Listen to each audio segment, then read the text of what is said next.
Ele era um vendedor, trabalhava numa multinacional, morava na cidade e olha só, se tornou um produtor rural, referência na região onde mora. Como isso aconteceu? É o que a gente vai ver na história de hoje.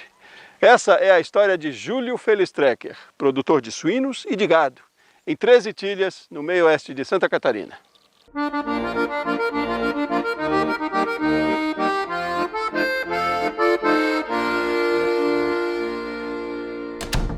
Não faz muito tempo que ele deixou a rotina da cidade, mas não parece. Tamanha intimidade com os animais, o conhecimento da lida no campo, a satisfação pelo que faz. É aqui que Júlio se sente em casa hoje. Tem 7 anos que ele escolheu esse lugar para trabalhar e para viver. Eu trabalhei cerca de 17 anos na área comercial, né, em vários estados até do Brasil, e tinha um objetivo de vida que era ter a propriedade e vir tocar ela em algum período, né? Botei uma meta para ter tanto sustentabilidade como qualidade de vida, né?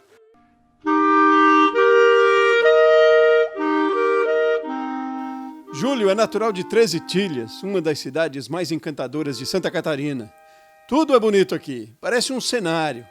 A cidade respira cultura, herança dos colonizadores austríacos que chegaram há quase um século.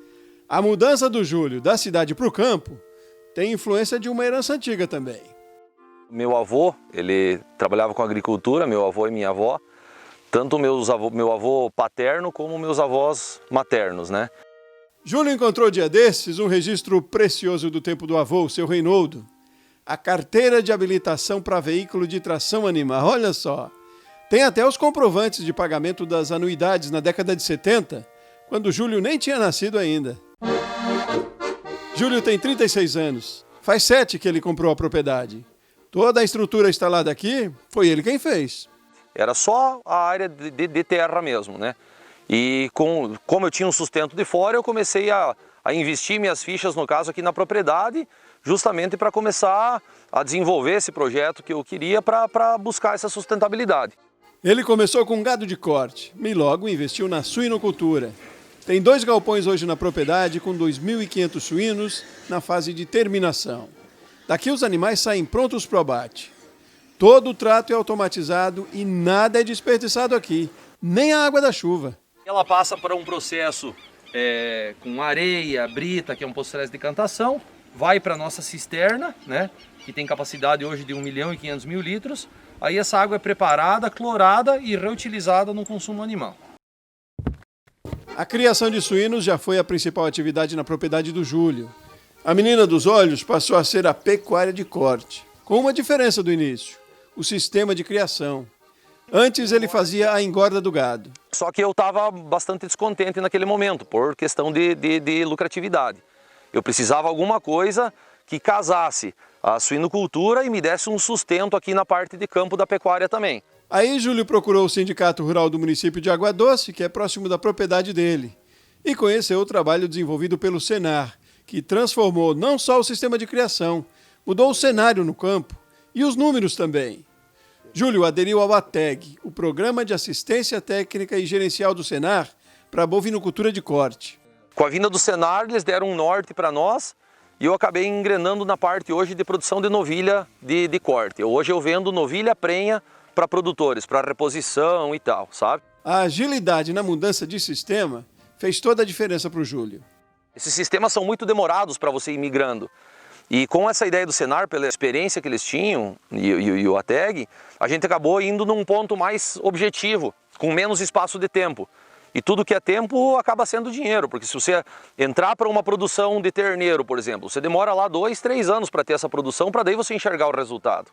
Então, como a gente já entrou nessa parte de novilhas, a gente acatou muito o que ele falou, acabou que a gente já conseguiu entrar num nicho de mercado, né, e já ter um certo resultado hoje, né? Com a mudança de sistema, Júlio fez adaptações na propriedade, fez melhorias, principalmente na nutrição dos animais. Sistema de trato, manejo de pastagem, plantio de pastagem, piqueteamento, pastagem rotatina. A gente fez bastante situações aí para poder colocar uma carga alta de gado, né, e começar a ter um retorno. A criação de suínos continua forte, importante para a receita da propriedade, mas não faz parte do ATEG. Não diretamente, mas tem um peso importante nos resultados da pecuária. O adubo para a pastagem sai daqui. O dejeto, um fertilizante natural, faz aumentar a produtividade do gado no final das contas. Os dejetos a gente acaba viabilizando a propriedade, porque hoje a gente larga a quantidade certa, baseado em análise dos terrenos, né, para não ser demais, porque tudo que é em excesso também é problema, e acaba descartando conforme a necessidade para melhorar os pastos e viabilizar lá na pecuária, né?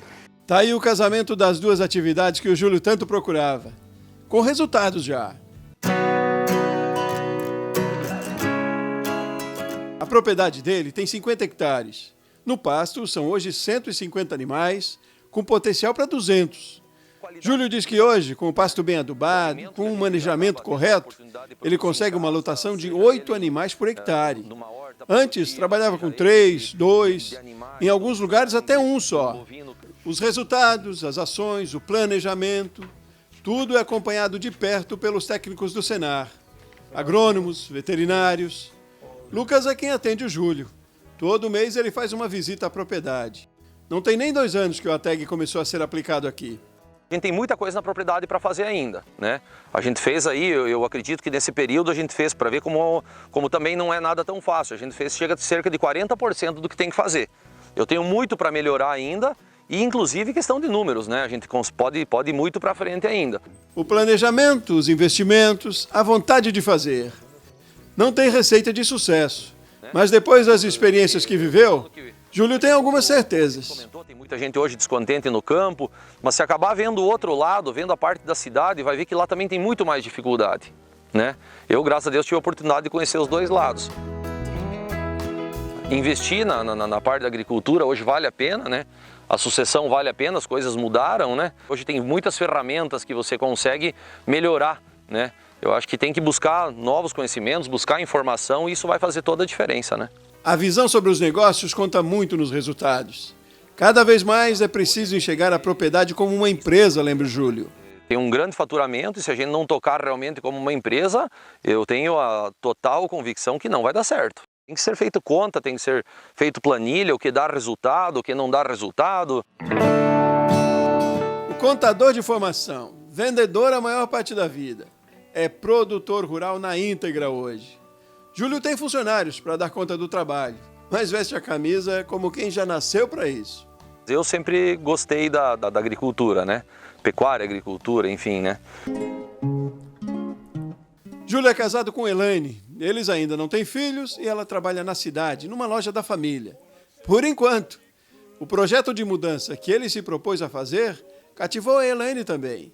E a família inteira daqui uns tempos. Pretendo ter filhos, criar eles aqui, por tudo. Por qualidade de vida, por qualidade na alimentação, por sucessão, inclusive, por toda essa parte. Seu Orlando, o pai do Júlio, trabalhava numa empresa de transportes coletivos. Dona Elga, a mãe, era da área de educação. Eles estão aposentados. Nessa foto eles aparecem com as netas, filhas da Flávia, irmã do Júlio. Flávia é casada, é bancária e mora na cidade. Com exceção dos avós, a família do Júlio não teve uma história ligada à agricultura. Agora, Júlio já pode dizer que tem. Sem dúvida, essa que é a minha ideia. Era um sonho que hoje praticamente é realidade, né? De transformar isso em lucratividade e poder ter o seu sustento da família, né? Hoje eu estou realizado na agricultura, tanto eu como a esposa. Foi um acerto.